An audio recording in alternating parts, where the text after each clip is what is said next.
A team of scientists from Japan have used microwave pyrolysis to convert fish scales into carbon nano-onions (CNOs), a material with broad applications across the electronics, biomedicine and energy conversion industries. Vibriosis is a seafood-borne bacterial infection that may be detected in raw oysters.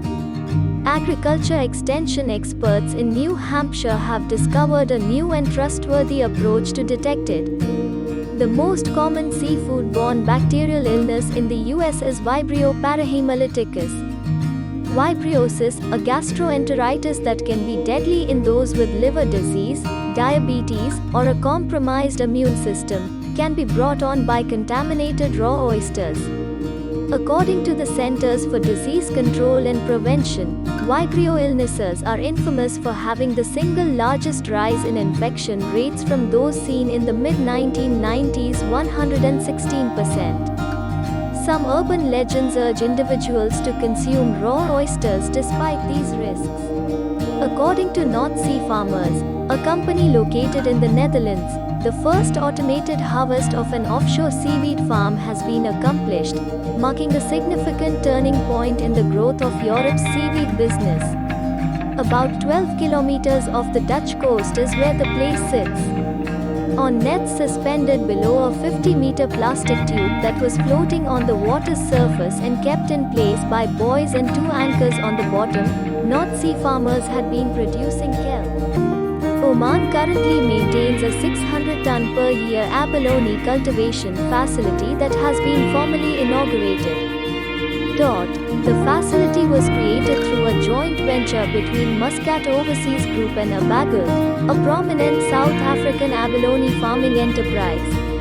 It is part of the Ministry of Agriculture, Fisheries and Water Resources aims to encourage the private sector to engage in food security and cost £21.5 million. Abalone are one of the world's most valuable farmed aquatic products by weight. Researchers at the Okinawa Institute of Science and Technology (OIST) claim to have developed the first squid aquaculture system that has the potential to be commercialized. All species of squid in Japan's waters have been declining since the 1980s and their estimated population sizes are just 10% of historic levels. As a result, Japan, which has one of the highest rates of fish and seafood consumption in the world, now relies on imported squid from South America. Successfully rearing squid in a way that is compatible with aquaculture has never before been achieved due to several of the animal's traits, such as their aggressive behavior, sensitivity to water flow, food preferences and complex life cycle.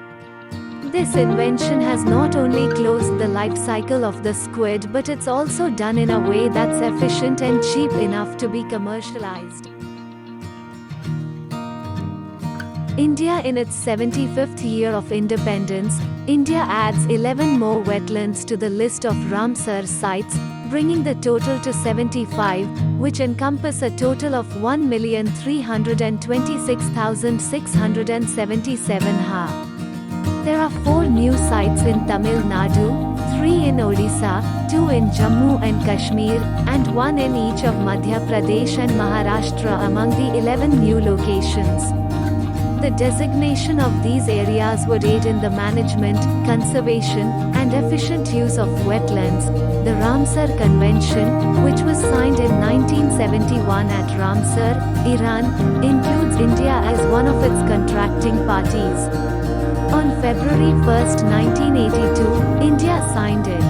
A total of 26 sites were added to the list of Ramsar sites between 1982 and 2013.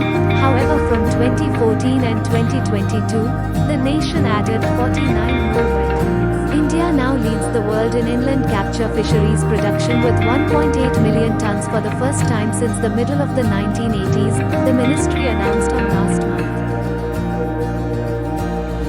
Shri Parshottam Rupala, Union Minister for Fisheries, Animal Husbandry and Dairying, launched the online marketplace feature, Aqua Bazaar, in the Matsyastu mobile app during the 9th General Body meeting of the National Fisheries Development Board. The app was developed by the ICAR Central Institute of Freshwater Aquaculture, ICAR-CIFA, Bhubaneswar, with the funding support of the National Fisheries Development Board, NFDB, Hyderabad through the Pradhan Mantri Matsya Sampada Yojana, PMMSY.